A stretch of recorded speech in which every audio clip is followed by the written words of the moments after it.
warahmatullahi wabarakatuh. Apa kabar anak soleh dan soleha? Semoga sehat-sehat terus ya, dan semoga ibadahnya selalu dijaga ya. Siapa yang sholat subuh tadi pagi berarti anak yang soleh. Siapa yang tidak sholat subuh, jangan mau kalah dengan setan. Sudah sarapan belum? Kalau belum, sarapan dulu sebelum memulai belajar ya, agar badannya kuat dan otaknya siap untuk menerima pembelajaran.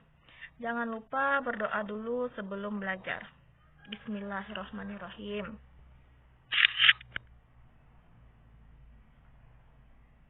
Hari ini kita akan belajar tema 1, subtema 2, dan pembelajaran yang kelima.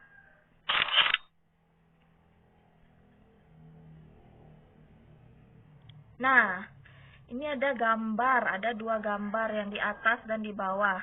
Yang di atas dulu kita lihat, ini gambar si Udin.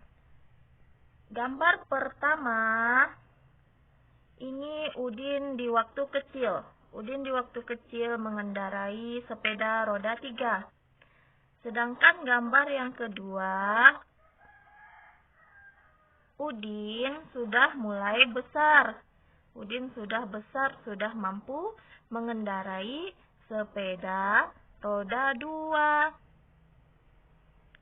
Nah, kenapa Udin di waktu kecil cuma mampu mengendarai sepeda roda 3, sedangkan di waktu besar Udin sudah mampu mengendarai sepeda roda 2? Jadi, Udin bertambah besar.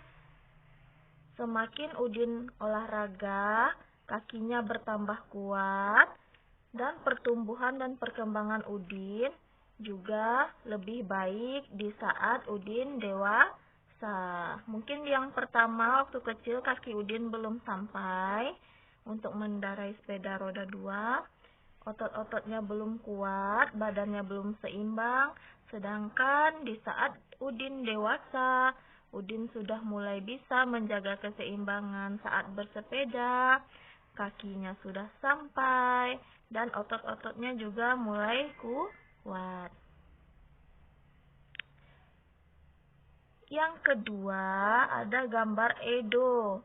Di waktu kecil, Edo hanya bisa menendang-nendang bola saja. Sedangkan ketika dewasa, Edo badannya menjadi lebih kuat dan lebih tinggi. Edo bisa bermain sepak bola dengan sangat hebat. Semakin kita tambah besar, semakin mampu juga kita melakukan aktivitas-aktivitas yang lebih banyak.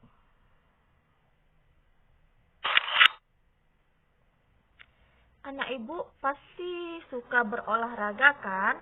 Tentu olahraga kesukaan anak ibu berbeda-beda antara yang satu dengan yang lainnya. Ada yang suka bermain basket.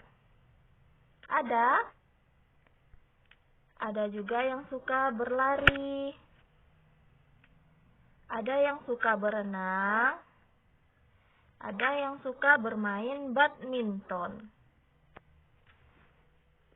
Walaupun olahraga kesukaan kamu itu berbeda-beda, tetapi kamu harus tetap menghargai perbedaan itu sehingga kamu bisa berteman dengan baik. Ya. Si Siti senang berolahraga di pagi hari. Sedangkan Lani suka juga berenang. Ya. Mungkin Rafa sukanya main basket, tapi si Haikal sukanya main badminton. Rafa tetap harus menghargai kesukaan Haikal. Jangan memaksa teman kita untuk menyukai apa yang kita suka juga. Jika begitu nanti akan terjadi pertengkaran.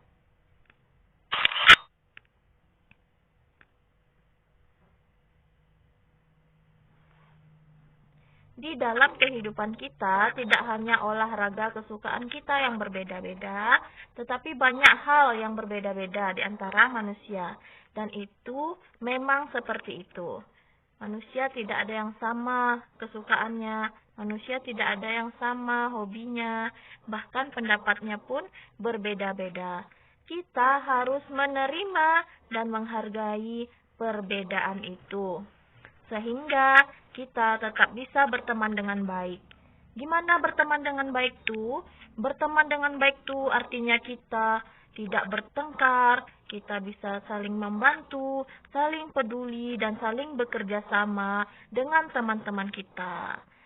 Kita bisa bermain bersama tanpa membeda-bedakan suku, agama, maupun kesukaan kita. Jangan sampai jika teman kita itu tidak mau menerima pendapat kita, kita paksakan kehendak kita. Teman kita tidak mau makan bakso, kita paksakan juga. Tidak boleh, itu akan memicu pertengkaran. Kita harus menghargai kesukaan masing-masing dari teman kita. Apabila telah kita menerima dan menghargai perbedaan, maka terwujudlah kehidupan yang rukun, aman, tentram, dan damai.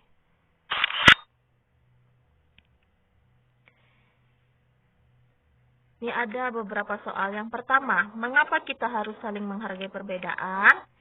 Ya, jawabannya agar tercipta kerukunan, kehidupan yang aman, dan damai, dan tentram. Yang kedua, apa saja manfaat yang akan kita rasakan jika hidup rukun? Jika kita hidup rukun, hidup akan terasa aman dan nyaman, mempunyai banyak teman, serta mempererat tali persaudaraan, juga mempererat rasa persatuan dan kesatuan.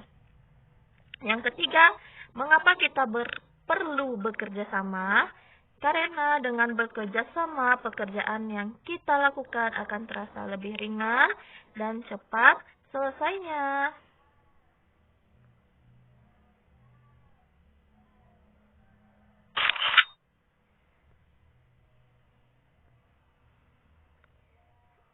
Sekarang Ibu ada pertanyaan. Apakah kamu dan teman-teman kamu selalu hidup rukun? Jika selalu rukun, bagus. Tapi jika kamu sering mengajak teman kamu bertengkar, jangan ya nak, hilangkan sifat seperti itu. Apalagi bertengkarnya kalau ada perbedaan di antara kita, jangan sampai. Hiduplah dengan rukun, karena apabila kita hidup rukun, hidup akan terasa lebih menyenangkan dan damai. Nah, apakah kamu dan teman-teman kamu memiliki olahraga kesukaan? Pasti, dan itu tidak ada yang sama, berbeda-beda antara kamu dan teman-teman kamu. Apa olahraga kesukaanmu? Mungkin ada yang suka main bola, ada yang suka lari pagi saja, ada yang suka main sepeda, ada yang suka main badminton, atau ada yang suka berenang. Silahkan diceritakan olahraga kesukaanmu kepada orang tuamu saja. Karena saat ini kita belajar di rumah ya Nana. Dan apa manfaatnya terhadap tubuhmu? Silahkan bercerita dengan orang tuamu.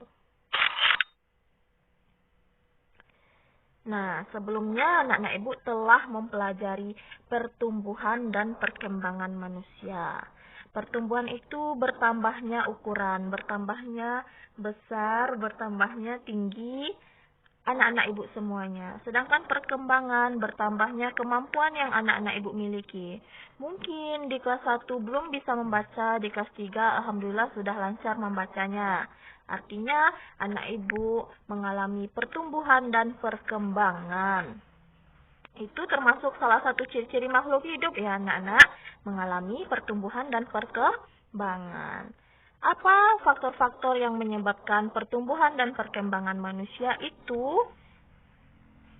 Sebelumnya anak ibu sudah belajar beberapa faktor. Yang pertama, makan makanan yang bergizi. Dengan makan makanan yang bergizi, maka tubuh kita akan semakin baik pertumbuhan dan perkembangannya. Yang kedua, olahraga. Olahraga akan membuat badan kita lebih kuat, lebih sehat, sehingga kita bisa tidak cepat sakit, daya tahan tubuh kita lebih kuat. Yang selanjutnya, ini adalah rekreasi. Rekreasi juga dapat mempengaruhi pertumbuhan dan perkembangan manusia. Nah, Ibu lihat gambarnya. Ini ada keluarga yang sedang berjalan-jalan ke pantai, piknik ke pantai ya. Nah, dengan rekreasi kita semua bisa menjadi lebih santai karena kita memberikan kesempatan beristirahat pada tubuh dan pikiran kita agar tetap segar. Nah, ketika berekreasi, kamu pasti banyak melihat pedagang-pedagang di sekitar kamu.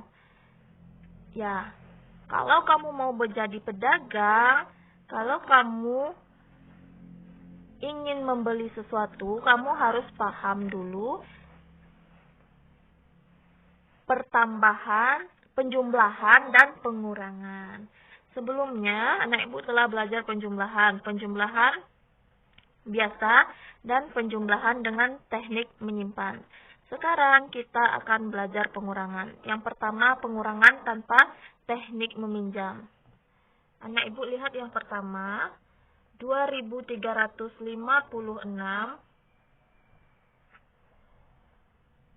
dikurang 1.243. Dalam pengurangan, caranya sama ya, susun sesuai nilai tempat dan mulai dari belakang mengurangkannya. 6 kurang 3 sama dengan 3. 5 kurang 4 sama dengan 1. 3 kurang 2 sama dengan 1. Dan 2 kurang 1 sama dengan 1. Hasilnya 1.113. Soal yang kedua. 8 dikurang 2, 6. 1 dikurang 0 tetap 1. 4 dikurang 1. Hasilnya 3. Sedangkan 3 kurang 3 habis. Kalau habis tidak usah kita tuliskan. Soal yang ketiga. 2 dikurang 0 sama dengan 2. 3 kurang 1 sama dengan 2. 8 kurang 8 sama dengan 0. Dan 9 kurang 7 sama dengan 2.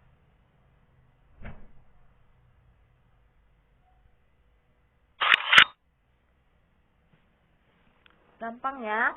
Selanjutnya pengurangan dengan teknik meminjam.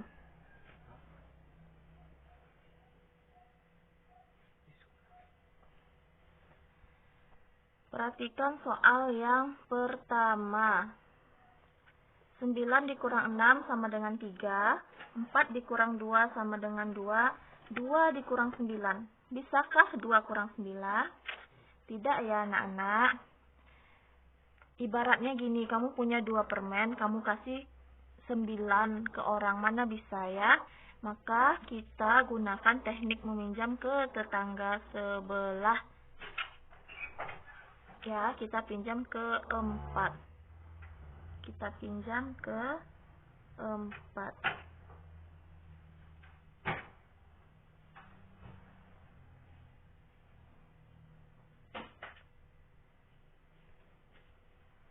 Empatnya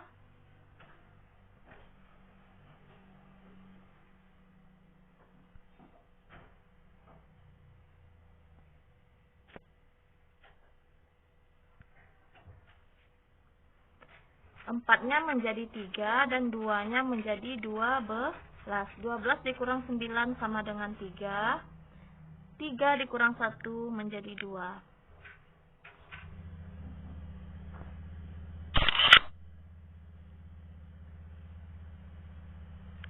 Begitu juga soal yang kedua. 3 dikurang 2, 1. 6 dikurang 9 tidak bisa. Kita pinjam ke 2. 2-nya menjadi 1. 6-nya menjadi 16. 16 dikurang 9 sama dengan 7. 11.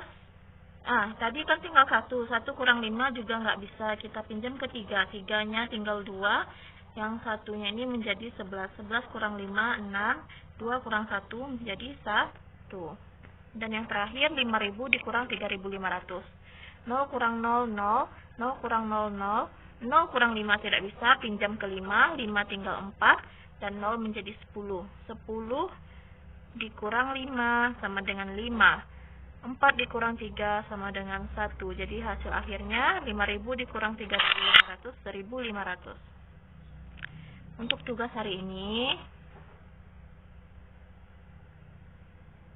anak ibu kerjakan buku tema 1 halaman 92 dan LKS halaman 49 sampai 50, latihan pembelajaran 5.